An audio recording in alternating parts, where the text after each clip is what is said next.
issues at the state's largest subsidized housing building. Thank you for joining us at 6. I'm Darren Perrin. And I'm Kat Villianzoni. Channel 3 News first told you about the issues at Decker Towers last year. Residents have complained that the building has been taken over by drug dealers and homeless people. And now a resident is facing charges after trying to pepper spray a homeless person who was refusing to leave the building, hitting a cleaning worker instead. As of last week, Burlington police have already responded to 84 incidents at the towers this year. That compares to 381 total incidents in all of 2023. Arik Ben David continues his coverage tonight. Armed and ready, the first thing you see when you walk into Decker Towers most days now is Mike Robarge. We're keeping eyes, we're making reports, we're asking some people to leave, we're making sure that some people don't come into the building at all. Robarge is the head of the newly formed Decker Towers Neighborhood Watch Team. He sits with a taser in pepper spray. He says it's only for self-defense. Are you a vigilante group? No. Like I said, that's one thing. That's why we're taking it slowly, because we want to make sure we do it by proper channels, that we don't overstep. And even folks not in the neighborhood watch are now carrying their own forms of protection. I do not feel safe walking the halls, and I'm not alone in that.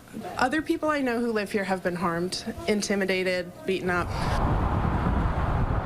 Decker Towers is run by the Burlington Housing Authority and is home to people over 55 and those with disabilities. The building has been plagued by drugs, crime, and violence, mostly by people who don't live here.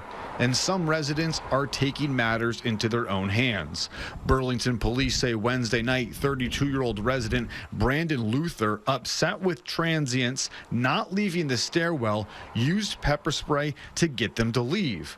Police say it turns out one of the people he sprayed was a Burlington Housing Authority employee who was trying to clean the stairwell. Luther is facing simple assault charges. Robarge says he was not a part of the neighborhood watch group and acted alone. And yes, he was having a really rough day, and he overstepped, which is not acceptable. This is a very sad situation where a resident was trying to protect his home, but he wasn't trained. He didn't know the laws, and he ended up spraying one of our contract cleaners too. Executive Director of the Burlington Housing Authority, Stephen Murray, says he supports the neighborhood watch group, but fears the false sense of security the residents might have with a weapon when people who sneak into the building are also armed. You can't be confrontational. He says they have recently hired security, and the sheriff's office are now walking the halls a few times a night at Decker Towers. It's kind of like herding cats. You go down stairwells, they know you're coming, and they go into their dealer's apartment or their friend's apartment, and after the security leaves, they come back out.